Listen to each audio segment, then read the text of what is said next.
Lead story for Thursday, June 12th. NASA shuts down influencer's false claim amid social media just explosion. NASA has firmly debunked claims by an influencer named Laysa Peixoto out of Brazil, who portrayed herself as a career astronaut selected for lunar and Mars missions. NASA clarified that she had no affiliation, no official affiliation, and NASA explained she participated only in a student workshop. Additional claims of university credentials were also proven false, intensifying the controversy. Well, welcome to episode 1826. I'm your host, Todd Cochran. Well, ladies and gentlemen, I think I should just make the claim that I have been picked. I have been picked by NASA to go into space. Yeah, in my dreams. In my dreams. This controversy started about 5 days ago when this 23-year-old took to Instagram to reveal that she was chosen to fly missions. She was chosen to fly missions to the moon and Mars.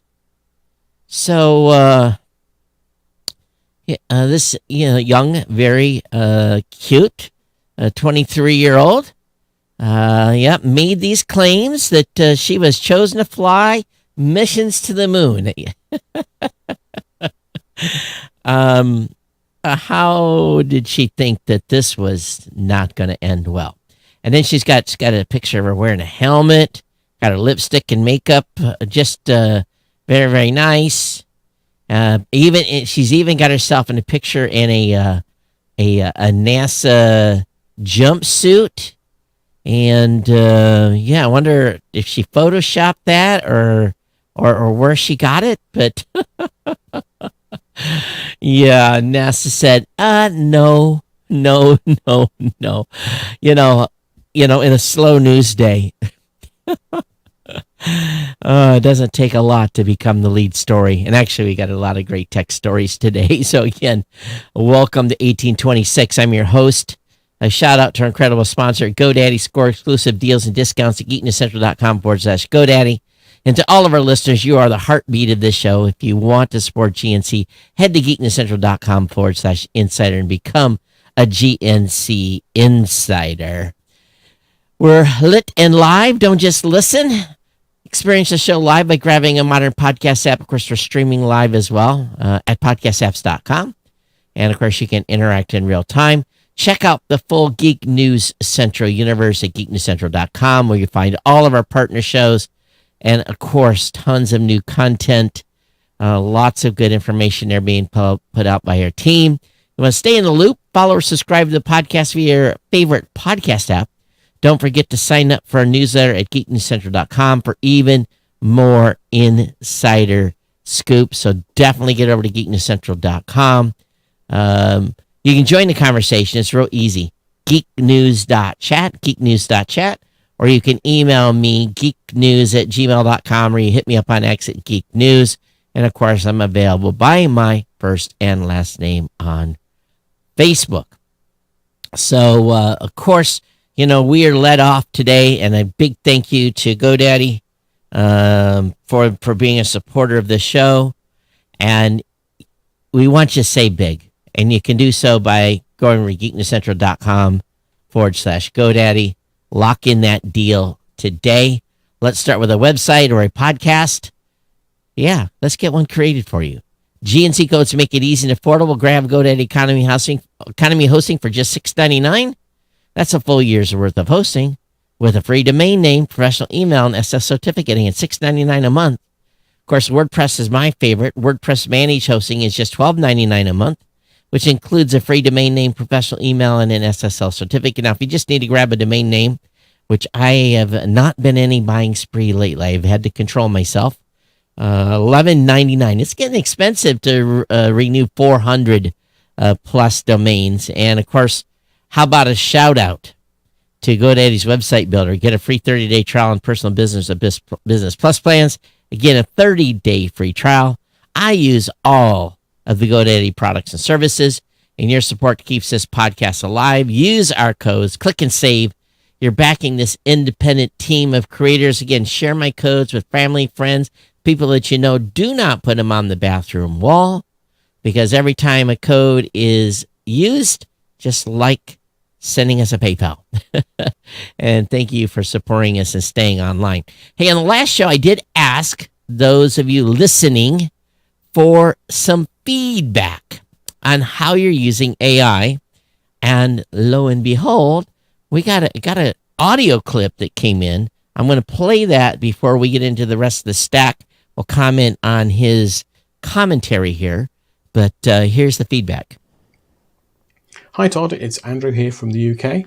Todd, on the previous episode you were asking about people's experiences of using AI, so I thought I'd drop you a little voice note. Now it's not totally on point, but I think it's worth saying. Now, I'm really impressed with the kind of AI that allows us to have self-driving cars, goes through medical scans to look for tumours that were missed, or even just the AI that looks at your webcam footage and tells you whether it's a person, a pet, or a parcel at the front door. But what I'm not terribly impressed about is generative AI, which to me just seems like wholesale IP theft. These companies are basically taking other people's work and creativity and repurposing it as their own, and I don't think it's right. These are some of the richest companies on the planet, and they're just brushing people off. They need to be clear about inclusion in datasets, and they need to recompense people fairly or allow them to remove their content. Yes, if you're Taylor Swift or the Wall Street Journal, you'll probably be able to negotiate a rate. But if you're little people, you're screwed. Now, I think you've alluded to this before, but simply if you have a website that provides factual long-form content that relies on advertising to make money, it's basically game over. As soon as your content gets hoovered up by the AIs, it'll be brought into whatever response Gemini or ChatGPT spits out, and you're not going to get any credit. In any other circumstances, this would be copying, plagiarism, ripping off, and intellectual theft. As I said, these are some of the richest companies on the planet, and frankly, many of their leaders have questionable morals.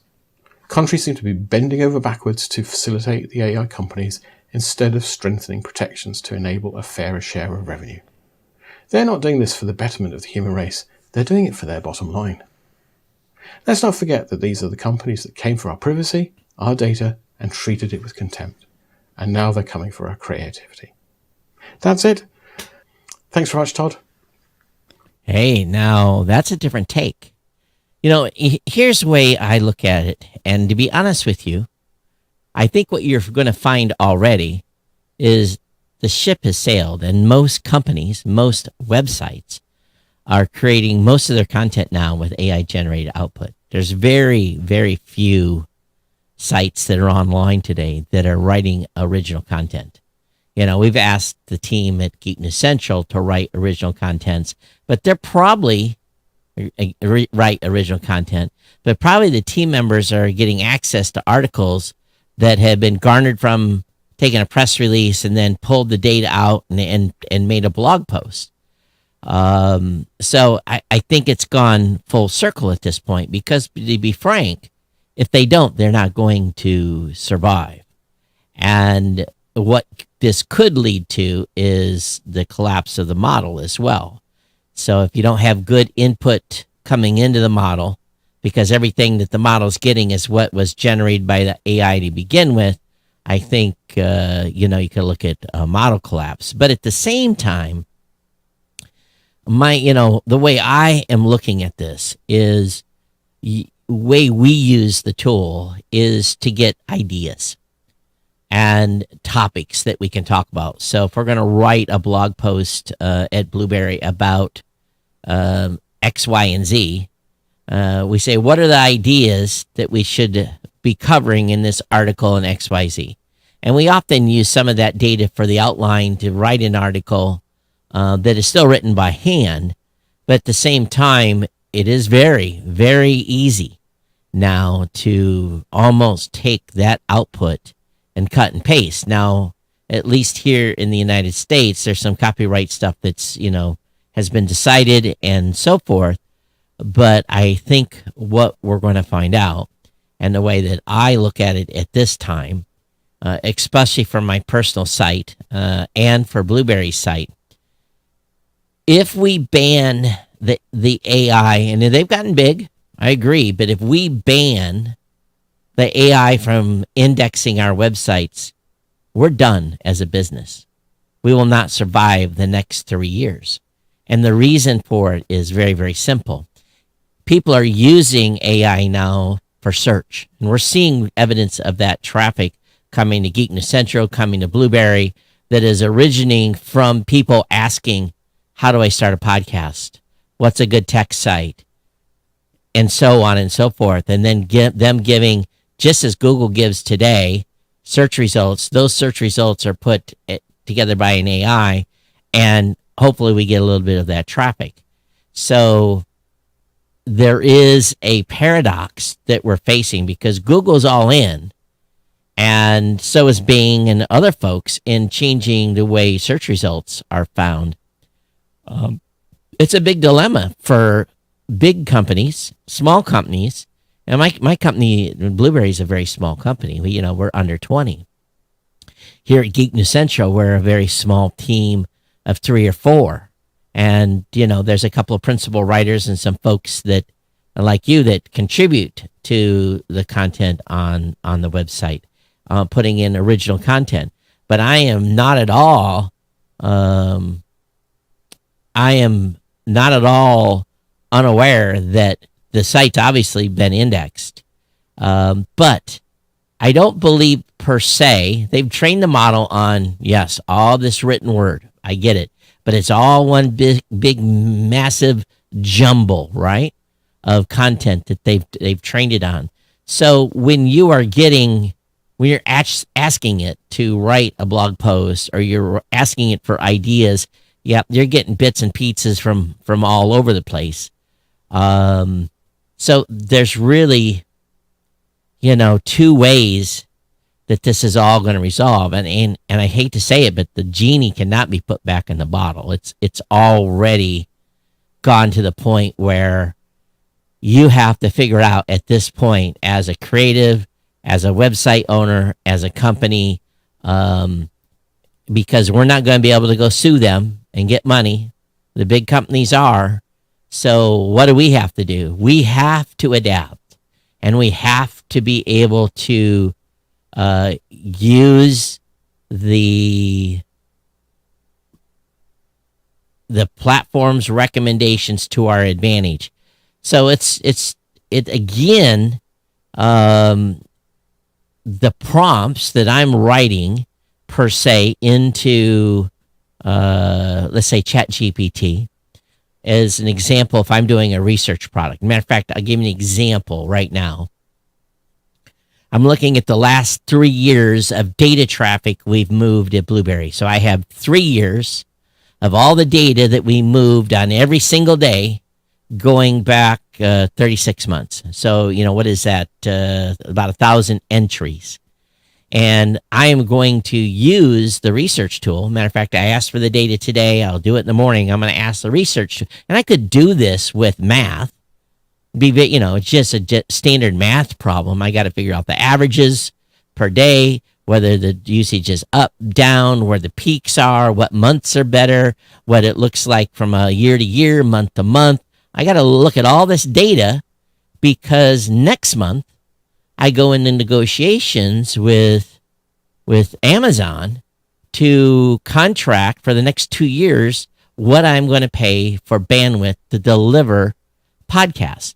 So what I need to do, and I could sit down and take 2 or 3 hours, run all this data, build pie charts, and all these things. But instead, I'm going to drop that document into ChatGPT, turn on research mode, and I'm going to say, analyze my web traffic or my data traffic over the past 3 years. Tell me the trends. Give me any insights that you can, because I'm getting ready to negotiate a new contract with Amazon for CDN pricing, and I'm going to say go. And in about 5 minutes, it's going to give me a report where I can QA, and I probably will. I'll probably do a little bit QA work to make sure that they did the math right. And I'll have a pretty good answer on where I need to be, projected bandwidth for the next 2 years, whether I need to bid for less bandwidth going forward, the whole 9 yards. And that would have probably been half a day, half a day's worth of work, and yet the work that I'm going to do in ChatGPT is going to save me a massive amount of time. So I'm in a position now where you have to make a decision whether you are going to fight it or join it. And if you're going to join it, how can you make it work best for your company to be able to succeed? The whole landscape of the world, regardless of what we may think, is going to and is changing. I think I talked about it on the last show. I had one of my longtime employees decide they didn't want to be on 40 hours a week anymore. They basically, they're getting older. They want to spend time with family. They stepped their time back 10 hours a week. I think I originally thought it was 35, but it's 30 hours a week. And because of AI, her productivity is basically the same as it would have been if she was working 40 hours. So, the way I'm looking at it from my company standpoint is we're going to be AI forward. We're going to use the tools. Because there's some stuff that I've done that I would have had to spend tens of thousands of dollars to hire a data analysis to do a bunch of data analysis for me to make a decision on something that now I don't have to pay a data analysis because I don't have the budget for a data analysis. I don't have a budget to go out and hire a data analysis. I had to kind of interpret my own data to the best of my ability, but I basically got an undergraduate data analysis for $200 a month. And it's incredible, the outputs that we're getting out of this. And again, you have to be careful. You don't necessarily want to connect your Google Drive or your email to these agents. I think that's a little bit foolish because, you may expose all your data to the world if you don't have your settings right on, basically denying permission for them to feed stuff back. So again, I think, and I understand from an artist standpoint, this challenge that's going forth. And you look at the art that we're creating for the show now.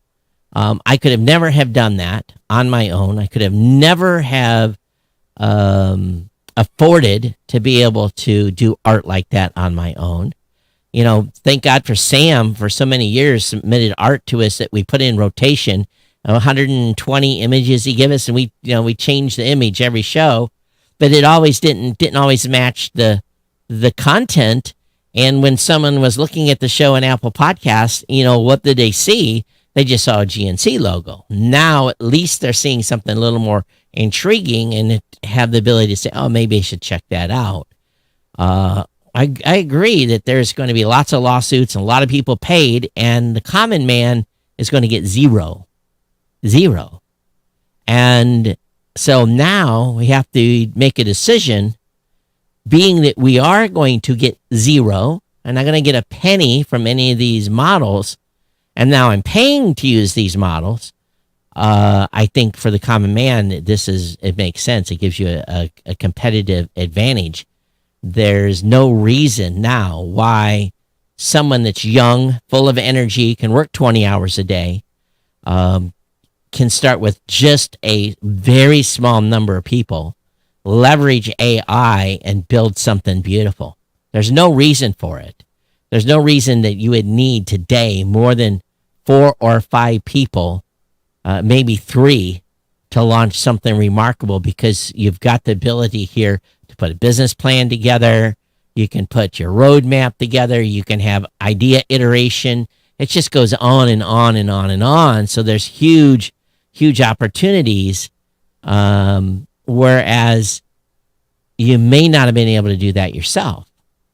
Even the lawyer that's on my team, we take, and he helps ChatGPT do initial drafts on legal documents. He goes through then and QAs them, but would have took him 5, 6, 7 hours at the billing rate of a lawyer to put together. Now it's an hour and a half, because the basis of the legal document and him having a legal degree and being a lawyer, licensed lawyer, he can go through and review and make sure the language is right and and QA it and make the changes where is needed. And he does have to make changes. And the time in money savings is simply incredible. Documentation alone, just documentation alone, and being able to take an image of a UI, give a little explanation of it, and it produces beautiful documentation that if I was to write it, I would not have, number one, been able to write it as beautiful. Number two, would not have been able to be as clear, not without going through many rounds of editing. But now I give it an image of a UI. I said, here's the description of what this page is and a general idea of what it does. And it's smart enough to look at that out and write documentation that I can then put up on my website. Of course, edited it maybe gets 90% right, but it's gotten so much better. And until you have a something that you have had to pay someone else to do, and you're a small company on a budget, and you're trying to imagine, being able to drop legal agreements and then just have someone do the review on the legal doc. Can you check to see if this is right? And they pay for an hour of somebody's time versus 5 hours of their time to create it. It's a game changer. It really, truly is. Yes, at the expense of all the data on the web. But here's the thing. The data on the web, copyright excluded, has been on the web for us all to read and enjoy, and it's out there. We've got 16,000 articles on Geek News Central that I have paid for about 90% of them to be written. So, of course, we have value in that. But also, I'm not of the size of a company to be able to go out and say, hey, but what I am worried about, and there's the flip side to this, not saying it's right or wrong. The flip side of this is what happens when Geek News Central's web traffic goes down, because I blocked ChatGPT or Claude or all these models, and all of a sudden we're not being recommended anymore. Game over. Out of business. Dead. No more budget. No more conversions for what advertising is on the website. It's done. It's gone. It's over. Game over. But I have yet to, except for one test that we did, is to have the temptation to go to an AI writing machine and say, just churn out 3 articles a day. And it very well could do that. There's plenty of tools out there that I'd give it a list of resources, press releases, whatever it may be, tie into the news wires, and say, it gives me 20 articles that may be of interest to me, and I pick 3. It writes articles about those press releases and then publishes it. It'd just be that simple. That's not how I'm working at Geek News Central, but I'm making sure that we all have original content, original thought. And again, we're not a big operation. So what do we put up on the website in a month? Maybe 30 articles. Does that allow me to compete with 9 to 5 Google, Engadget, Gizmodo, who are churning out hundreds of articles a day? 95% of them written by AI and edited by a small team. They're doing that. May have a person's name on it, but I can absolutely guarantee you the majority of those articles are being written by AI. I got a fly here that's dive bombing. I have my fly swatter with me. I don't know. He comes around. I've been trying to get him for 3 or 4 days. So I know it's a double-edged sword, I guess. And if you're an artist, you're screwed the biggest. But you look at this image. For those of you watching this 9 to 5 article, that is absolutely unequivocally at the top of the page. That is AI generated. It says it's not just you. Google and many other web services were hit with a partial outage. This is not a real image. This is something that was generated by AI.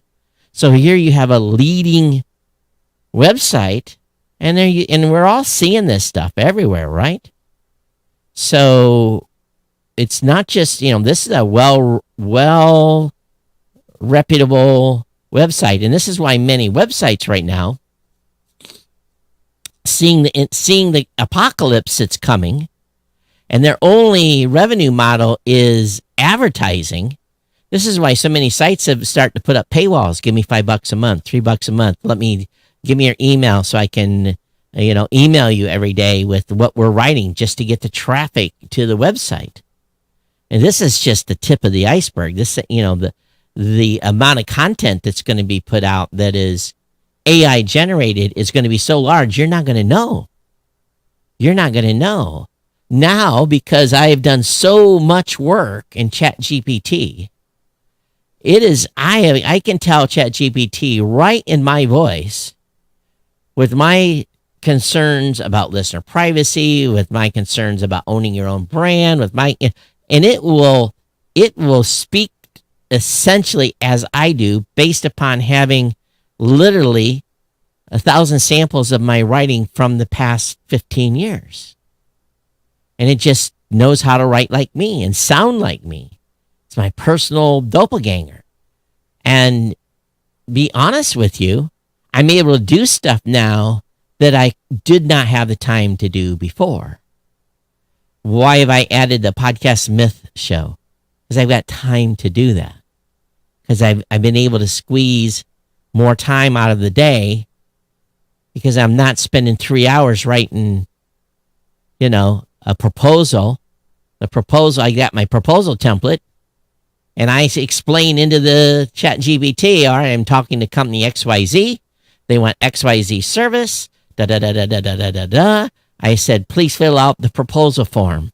And it has samples of my previous proposal. Bam! Gives me the proposal form, written in not rushed, produces it in 60 seconds, looks like it's been worked on for 3 hours, exquisite detail, even pull stuff out of the terms of service to say, pay attention to, these specific items in the terms of service because it affects your proposal.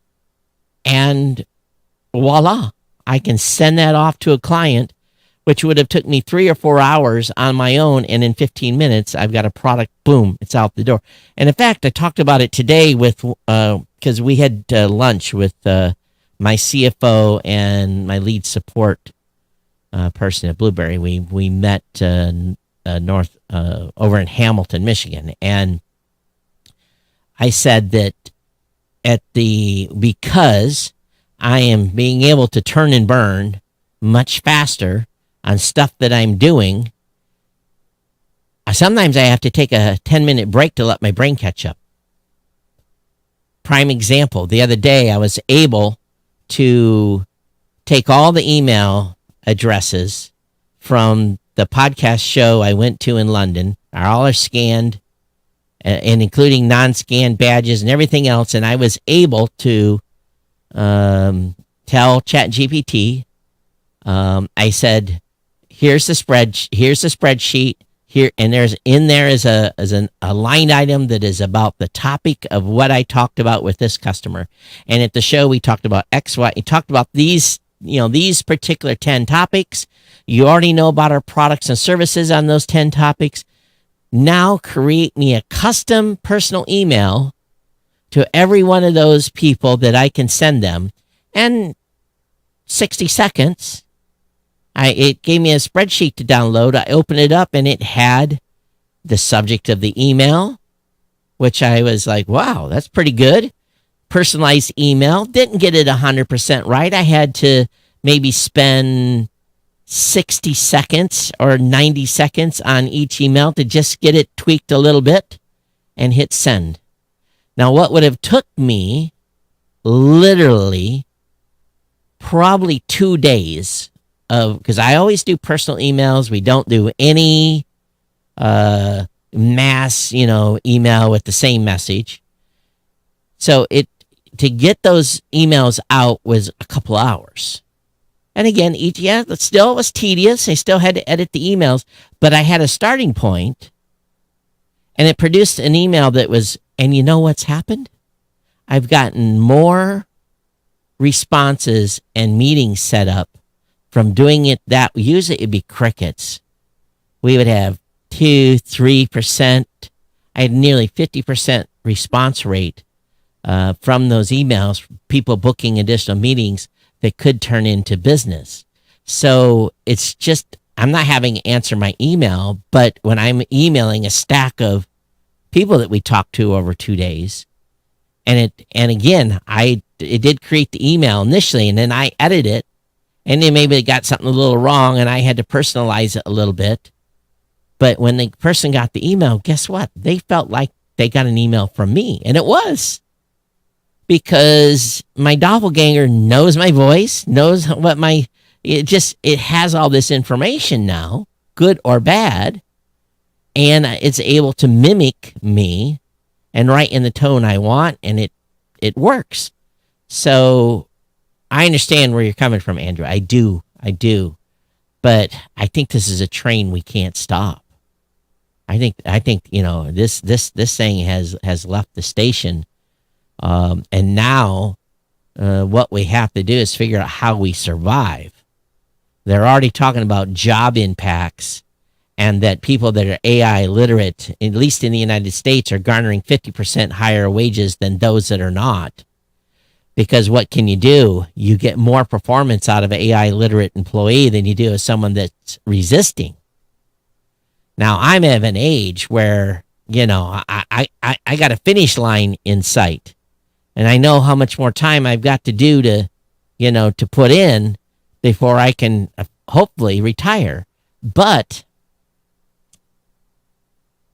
I don't have the same energy that I had when I was 40 years old. So for me, and for people that are just coming into the workforce, it's you've got to have this AI literacy, and I just think things are going to change. I appreciate your feedback, but I'm looking at this as this tsunami that's offshore, and it's 800 feet tall, and I'm in this little itty bitty house 3 miles inland, and knowing that I'm going to get ate up if we don't adapt. And it's really that's the basis of it, to be honest. And if you're a business out there and you're not using these tools, there's a train a coming, and you need to get on, or you need to get on the train and move with this now. So, but it's good. It's I think at this point, there's no privacy anymore. That's been gone for 10 years. When I can, before AI, when someone could tell me just by a few markers that, yeah, this is Todd and here's your address. So here's something interesting. We have a list of all of our customers' emails and zip codes. Certain types of advertising in Google, you can upload those emails and zip codes, and Google will not advertise to those clients the products that they already own from you. Did you know that was possible? I didn't, but it's something that's available in Google. If you're spending advertising money in this big 800-pound gorilla, and you upload that list, it's probably not perfect. But again, an email and a zip code is enough for them to say, okay, we won't serve that customer your ads. Which, if you think about it, wow, I didn't know that was possible. It's been available for years. So much for GDPR. And of course, it's only for U.S. Anyone outside the U.S. we don't have zip codes for, so you can't submit them. So, yeah, it's wild. It really, really is. Okay, so I guess moving on here, Google and many other web services have been hit with a partial outage.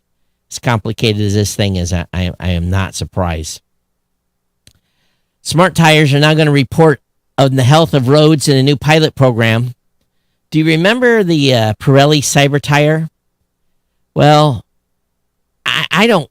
I do, but I don't. But they've got a sensor-equipped tire now that can inform the car it's fitted to what's happening, both with the tire itself and the road it's passing over. The technology has been slow making its way into the real world with rarefied stuff like McLaren Artura. Now Pirelli is going to put some cyber tires to work for everyone, not just supercar drivers, in a pilot program for the regional government of Apulia in Italy.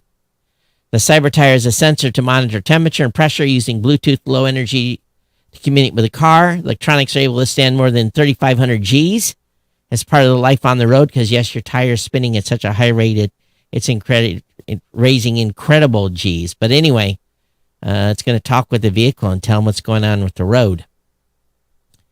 NVIDIA has hit the gas on automated vehicle software. NVIDIA has officially rolled out its autonomous vehicle despite telling a UK car magazine that full self-driving vehicles are not likely before the next decade. But yet the AI accelerated chipmaker declared at its GTC Paris event that the NVIDIA Drive AV software platform is now in full production, claiming it offers automotive industry a robust foundation for AI-powered mobility. So they're using everything for AI. Elon's way ahead of this, of course, as well. Amazon has changed its nuclear deal in Pennsylvania to bypass grumpy regulators. I don't fully understand this. It's called New Front of Meter Agreement. Avoids direct delivery snags. So basically, they were wanting 1,920 megawatts of nuclear power being delivered to a single data center or a series of data centers through 2042. But apparently, they were saying, no, you can't direct feed because that's not fair for everyone else. So what they're going to do, they're going to have a shunt of some sort, whatever that means. A shunt, I guess a tap, I would assume. The new deal isn't a co-location agreement, but a front-of-meter deal, meaning 1,920 megawatts of energy Amazon has purchased from the nuclear power plant won't be delivered directly, but will be shunted to the grid to cover Amazon's increased consumption. No co-location drag on the grid. So they were basically, they didn't want this because they said cities downstream would be affected because of the facility getting so much juice. Well, that's just the tip of the iceberg, ladies and gentlemen. People are going to need juice. Now, case in point, today, Kirk came up with an article over on Axios. And the Axios link will stay up in the show notes. But because I'm not paying Axios, I had a big fat ad on the front. And so I went and looked to see if anyone else was talking about this Axios article. And I did. I found someone talking about it on LinkedIn. But apparently, Lyft has announced 3 new ad formats: sponsored map vehicles, sponsored rides by mode, and vertical video on Wait and Save. So they've hired a bunch of people to serve this. And anyway, this is an exclusive by Axios that I couldn't read. So, but I'll have the Axios link in the show notes to give credit. Now, speaking of companies that have not been so nice, you know, John Deere, people love their John Deere tractors. I'm a John Deere fan too, but John Deere has to face the FTC's right to repair lawsuit. A federal judge rejected John Deere's attempt to get the lawsuit tossed out, and so they're going to have to go to battle here. The FTC in several states, including Illinois, Minnesota, Arizona, Michigan, and Wisconsin, sued John Deere in January, claiming the company spent decades limiting the ability of farmers and independent repair shops to fix their equipment. The lawsuit brings up the specialized software John Deere uses to repair its equipment, which is only available to authorized dealers, a.k.a. John Deere dealerships, forcing farmers to solely rely on the more expensive authorized dealers for critical repairs. In the ruling, the judge rejected John Deere's challenges to the FTC constitutional structure, along with the arguments the government's monopolization claims are insufficient. So we will see where this leads. And quite frankly, I hope they're forced to open things up. Hey, if you have an Anker power bank, stop using the Anker Power Core 10,000. Now, let me give you the model number. So the model number printed on the bottom edge is A1263. If you have an A1263 power bank, get that thing out of your house. They've had 19 reports of fires and explosions and has caused as much as $60,000 in property damage. So again, this is the Anker A1263. I went immediately looked at my power banks. I don't have any of these. And that's another thing too. If you have an old power bank, please dispose of them properly. Don't throw them in the fire. Don't throw them in the dumpster. But I will say one thing: where do you recycle old suitcases? DJI rumors point to 3 major product launches next month, including a new 360 camera. So we could be a few weeks from DJI's first 360 camera plus a flagship wireless mic. I like the Action, the DJI Action camera. It's really fantastic. It's what I carry in my bag now. Much more happy with that than the GoPros. Longer battery life, holds the battery, doesn't run out of battery. I'm really a big fan of the DJI Action cameras. Collected a lot of content over the past year that's just sitting on SD cards that sometime in the future I'll make it to YouTube. Google, yes, has a new AI model and website for forecasting tropical storms. It's working with the U.S. National Hurricane Center to test out its new AI-based tropical cyclone models. So we'll see how this works because, yes, they are testing it. Google DeepMind and Google Research launched a new website today. It's called Weather Lab. Let me look and see if it's what it looks like. DeepMind. This is kind of, for those of you watching, this is kind of what it looks like. So, they're giving predictions over time. So we'll have to, for those of you in hurricane zones, just be aware that is out there. So maybe this will turn out to be something or not. But it'll be interesting to see how it A/B compares up against folks that are actually doing weather forecasts.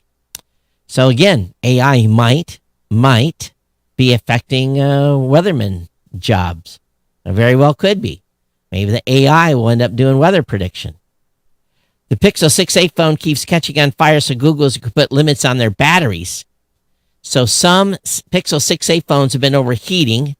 Google says it'll address the issue with a software update. The update will limit battery capacity and charging speed. So, again, this is quite old camera, but they've had some issues. Now, just remember, if you've got an older phone, you got an older laptop, you got an older tablet, if they start to swell, if they feel hot, super hot when they're charging, it's time maybe to think about a new battery and or replacement. It's not worth it. It really, really isn't. I've abandoned a lot of devices over the years because of batteries that started to swell and or overheating. It's just not worth the potential of a fire. And being that I'm traveling a lot, I make sure that all of my wall warts that are used for charging are all turned off or unplugged before I go anywhere, and it's not plugged into any device to sit there and trickle charge for a month while I'm gone. So, just be careful out there. A major Interpol operation takes thousands of info stealer sites offline. Dozens have been arrested. Operation Secure looks to hit malware operators where it hurts. So this has been going on for a while. For January and April, police agencies in 26 countries have worked together to locate servers and move into a disrupt criminal campaigns. 32 people were arrested, 18 in Vietnam, 12 in Sri Lanka, 2 in Nauru, including the individuals suspected to have been running the entire operation, found with a hefty sum of cash and lots of SIM cards. So gigs of data and lots of stuff. So again, another criminal unit stealing money from companies and so forth shut down. And I think this next article is partially right. Many businesses are thinking twice on using AI bots. We know that customers like to call a friend. We also know that if we can get them an answer, either via just normal search or an AI search result, it saves and frees up time for my team members. So, we've been looking heavily at how we can get better, refined, and also great documentation. But people, be honest with you, they don't want to read. They want to talk to someone. So I understand this. Even if you give them the answer, they may still call. But if we can prevent 1, 2, 3, 4, 5 calls a week, That's at least an hour of my team's time back, just by having the ability for people to find the answer on their own. But when there's a telephone number, people will dial 9 out of 10 times without doing any search. An experimental retina implant has given a mice infrared vision. These poor mice. A team of scientists in China's Fudan University recently built a prototype retinal implant that can replace the failing photoreceptors and potentially provide infrared vision as a bonus. They've only tested in animals so far. So that's China. I'm sure they'll be testing on humans soon. But anything that we can do to give sight back to those that are blind or vision impaired, I'm all for, as long as it works.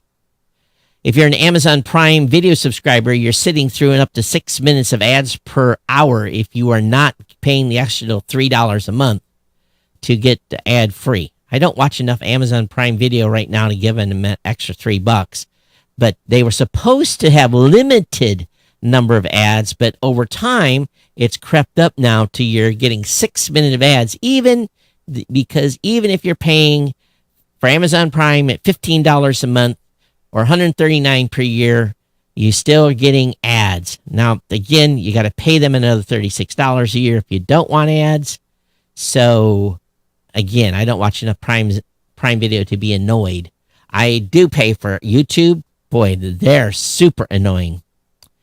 Meta has cracked down on a Nudify app after being exposed. The lawsuit comes 1 week after an investigation found hundreds of AI undressing apps advertised on Meta. So a nudify, basically take a picture of a person and nudify them without their consent. How do they do that? Do they just make a fake? God, they don't. Can you imagine someone trying to do a nudify of me? Come on now. But they're going after this group and taking these apps down. It's just more and more of this is going to be out there for sure. NASA raises odds of Killer City asteroid smashing into the moon. Now it has a 4.3% chance of happening in 2043.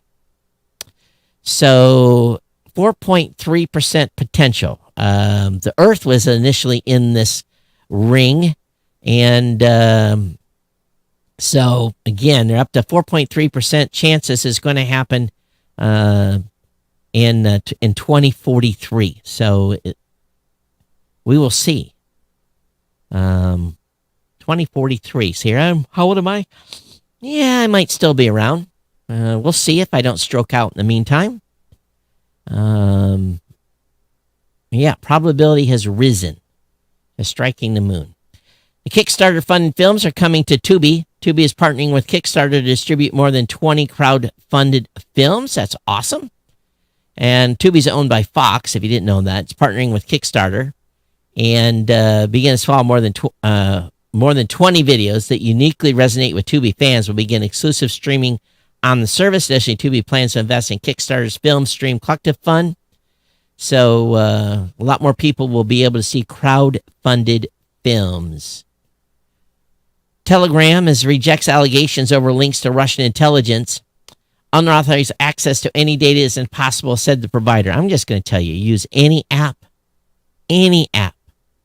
Doesn't matter which one is. Telegram, Signal, anything is possible for your data to be released. Just be aware.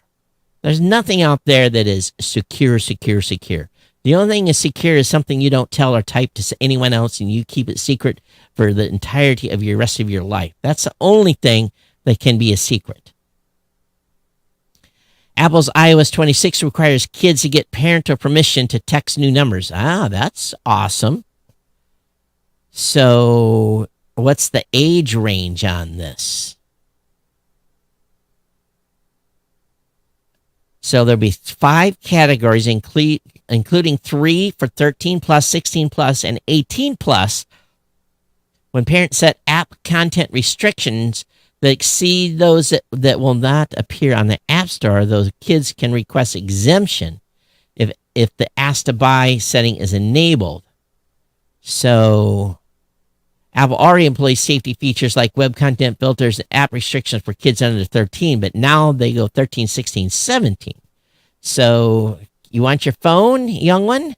I'm going to know who you're texting. This is very good. Kids are going to hate it, but oh well. Solar Orbiter captures images of the sun's pole, South Pole specifically, for the first time. The pole's magnetic field is all messed up right now, but they got an image of it. Again, the Solar Orbiter has been observing the sun since 2021, but it recently went on a side trip to Venus to get a speed boost, which significantly tilted its orbit and gave it a good view of the sun's polar region. So that was how it was able to capture images that will historically be known as humankind's first ever views of the sun's pole. As our galaxy, planets, and other spacecraft we deployed orbit around the sun, around an imaginary elliptic plane along the star's equator. But again, there was enough of an angle, 15 degrees below the equator, to get the image. So very, very cool YouTube video on that. So worth watching. You'll be one of the first in mankind to see the sun's south pole. Google faces $1 billion quid bruising over Play Store fees in the UK, and this is all about the 30%. So, £1 billion legal action against Google over Play Store fees can proceed to trial. The case hinges on apps sold by UK developers on Play Store, and for Android customers, Google charges up 30%. So, once again, they're going after these App Store fees in a big, big way. So, how many have a bike? I currently do not have a bicycle. And I know a lot of people, even here in the country, are driving around on e-bikes. Well, there's a new one that can accommodate 2 passengers. It boasts robust security features and a battery that's easily removed. It's called Otto. Top speed of 33 miles per hour with a 20-mile limit while riding in a bike lane. How about a dirt road? So it's called Otto. How much does it cost? Let's see if we can get a price on this thing. $3,495. That's not an electric bicycle. I think you can buy there's stuff you can buy cheaper than that. You can buy a motorized motorcycle for that much, I would think. My goodness. Coinbase beefs up subscription plan by offering it with American Express credit card. So they're going to have a branded credit card exclusively to Coinbase One, the platform's monthly subscription product. How much you're going to be able to get it? You're going to be able to get, how much is the card going to cost? Cardholders will be able to earn 2 and 4% back in Bitcoin, and they'll get other benefits alongside the American Express network. The Coinbase one costs $29.90 a month, and if the basic tier and fewer rewards will cost $49.99 a month. So is that what the credit card's going to cost? That's pretty amazing. But that is going to be that cheap. Am I reading that right? Huh. That's probably the cheapest American Express card I've ever heard of. So I don't know what it's going to give. But back in, if you fought, and American Express is definitely expensive, but if you take advantage of every offer they have to save money, you can pay your fee back and then some. But if you don't, it's an absolute waste of time. No need to have an American Express card unless you take advantage of all of the cash savings. That's the critical part. iOS 20. Okay, we already talked about the child account stuff. That's a dupe. And, okay, yes, we will allow ads. We always do. Hollywood Reporter says the SAG-AFTRA suspend strike after video game companies paving way to return to work.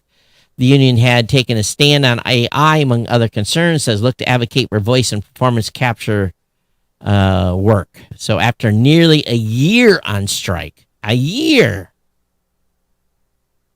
how much money do these folks lose in a year? A year. How much money did they lose? Doesn't talk about any of the... It delivered a historic wage increase over 24% for performers, enhanced health and safety protections.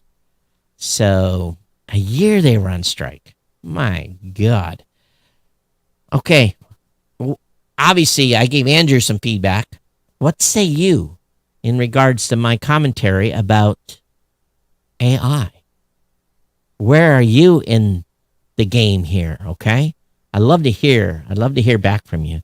And it's real easy to send me an email, geeknews@gmail.com, or you can do like Andrew did and send me an audio file. We'll play on the show. Love to hear your thoughts on his and I thoughts. And believe me, I understand completely where he's coming from. But I'm a reality standpoint. I have employees. They need to make payroll, medical, dental, 401k, all the things that go along with running a business. And, there's a hill that it's just like video and podcasting. It's like, fighting with a loaded wheelbarrow up a hill. You're going to roll down the hill or you go up the hill. And the same thing with AI. Do you fight it and end up broke and no job and out of business, or do you embrace it and try to stay ahead of the curve, which is almost impossible? I don't know. Where do you lay in this? And by the way, again, I can't believe that young lady decided that she was going to say she was an astronaut. How did she think? How did she think that was not going to come back and haunt her? But hey, get over to the website. We definitely appreciate when you do. Support our writers over there. And just support a click to the website. Come over and take a look. Snoop around a little bit. We appreciate when you do. Again, geeknews@gmail.com. Don't forget about our sponsor, GoDaddy. Take care. Be safe. We'll see you back here on Monday for another edition of the Geek Central Podcast. Everyone take care. Let's see you next time. Bye-bye.